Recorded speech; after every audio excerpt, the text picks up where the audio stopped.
So, have you ever stopped and wondered what really makes you you? We're all trying to figure ourselves out, right? We use all these different tools to decode our own personalities. But what if one of the oldest keys to understanding who you are wasn't created in some modern lab, but came from an ancient calendar? Let's get into it. You've probably done it. You take a test, and boom, you get a four-letter code like INFJ, the advocate. Suddenly, it's on your dating profile, maybe even your LinkedIn. It's become this kind of modern shorthand for who we are.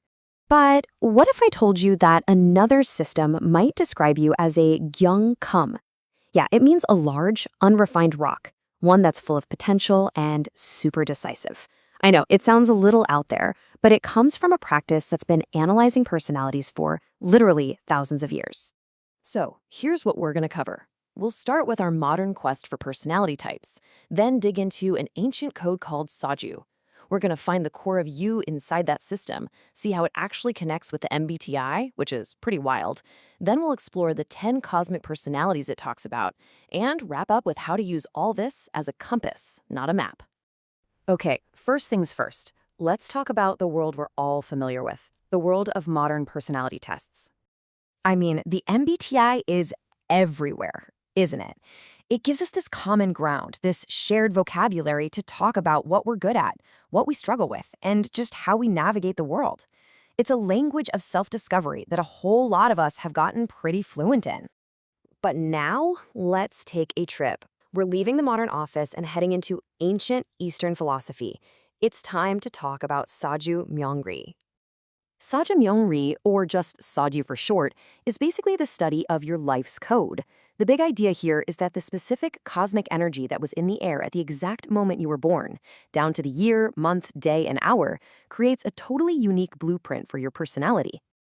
And this blueprint is called your Saju Palja, which translates to the 4 pillars and 8 characters. Each of those pillars, your birth year, month, day, and hour, gets 2 characters. That gives you 8 characters in total, and believe me, those 8 characters have a story to tell. Okay, but out of those 8 characters, which one is the most important? Which one is the real you? Well, it's called the Ilgin, or the Day Master. The best way to think about it is as the main character in the story of your life. All 8 characters matter, of course, but the Day Master, that's your fundamental essence, your ego, your core self. And this is a really big deal. Modern Saju experts really hone in on this. Older traditions might have focused more on the year you were born, like your zodiac animal, but the modern approach puts the Day Master front and center. It's seen as the key that unlocks who you really are. So, how do you find your own? It's actually way easier than you'd think. You just need a Mansuriak app or website. It's just a Saju calculator. You pop in your exact birth date and time, and it'll generate this chart, a grid with 8 characters. To find your Day Master, just look at the top row, second character from the left. That one right there, that's you.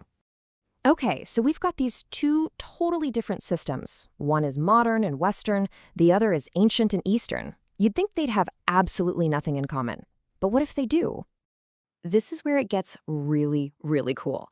A study back in 2011 decided to put this to the test. Researchers gathered the Saju charts and the MBTI results for 250 adults and just crunched all the data to see if any real connections popped up. And get this, they found some.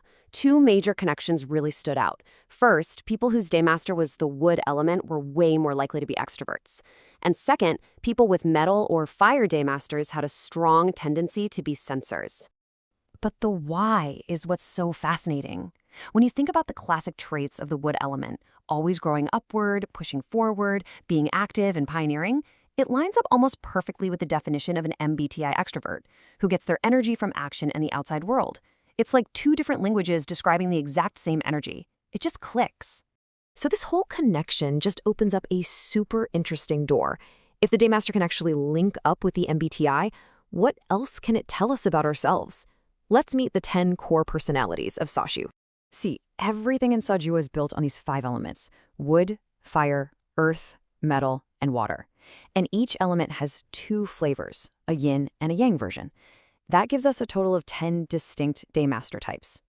Okay, let's start with wood. You could be like a tall, strong tree or more like a flexible, adaptable vine.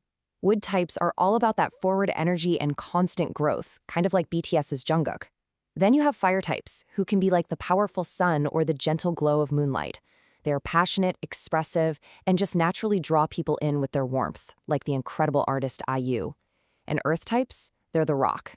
Like a huge mountain or a rich, fertile field, they're reliable, patient, and bring stability to everyone around them. Think of stars like Tyann or BTS's Sugar.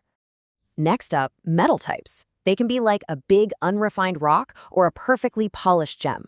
They are principled, logical, and decisive, bringing structure and a strong sense of justice wherever they go. Think of the powerful presence of actors like Lee Jung-jae or Jenji Hyun.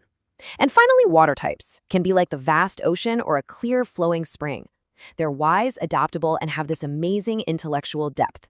They just flow around problems and think really deeply, like Blackpink's Jennie or the legendary skater Kim Yoona.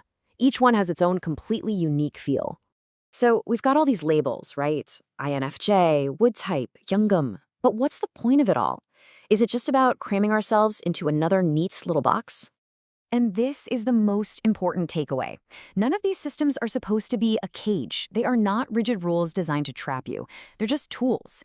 Think of them as different lenses you can use to get a clearer picture of yourself, your natural tendencies, your strengths, and your challenges. I love this quote because it sums it up perfectly.